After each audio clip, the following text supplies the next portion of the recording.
just do this clip real quick because I have to do it. So we talked about last week RFK Jr., what a scumbag he was, and how he ruined his second wife and she killed herself, and sexually assaulted the babysitter, and all the other creepy shit he did, and but he's been in it to get Trump to win, and that's been pretty obvious. He's not really running in any real states. I mean, he just got denied to be on the ballot in New York because he didn't meet the quota. He's only, I think, listed in like 9 or 10 states. So even if he got all the states, he can't win.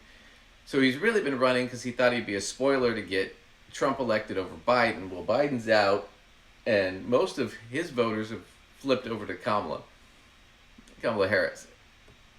So now he went from running at like 8 or 9 points in the polls to now he's running at like 3.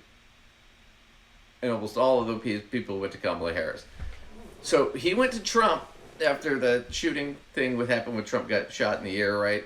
And they had a phone call and Trump was asking him to drop out and give him his endorsement. Well, later what we found out was RFK went to Trump and said, okay, I'll do that if you give me a position in your cabinet. I'll drop it and endorse you. Well, Trump, his team finally had to say no because it was such an obvious pay-for-play, corrupt, election interference kind of thing, right? They had to say no. Because I wanted to say yes, but they had to say no because Trump's under indictment for an election interference at least in Georgia right now and with the feds. Well, now JFK's got nothing. He's not going to win. He's kind of lost it all. His credibility's shot. Now that he's run for president, he can't ride on this reputation of he's a Kennedy or he's RFK's son. Now we all know he's a scumbag. So he's burned all of his bridges. So what does he do? This is what he does recently. RFK Jr. reached out to Kamala Harris campaign about administration role in exchange for endorsement.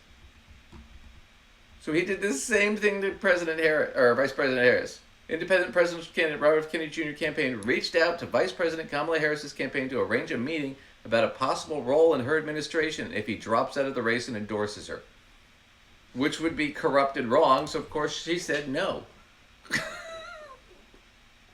Plus, the other thing about it is if he drops out, it's actually a closer race between her and Trump. If he stays in, he's stealing votes from Trump. So it's in her best interest that he stays in the race. So that's how desperate. He never cared about being president or cared about anything. This is all about making money for him. Man, I gotta say, that's funny. Poor Junior there. Nobody's biting on his, hey, I'll drop out and endorse you if you just give me a job in your cabinet. Nobody's bit on that. Nobody bit on that. No. I mean, even if they want, they're like, you dumb shit, we can't do that, even if they want to. It's crazy, crazy stuff.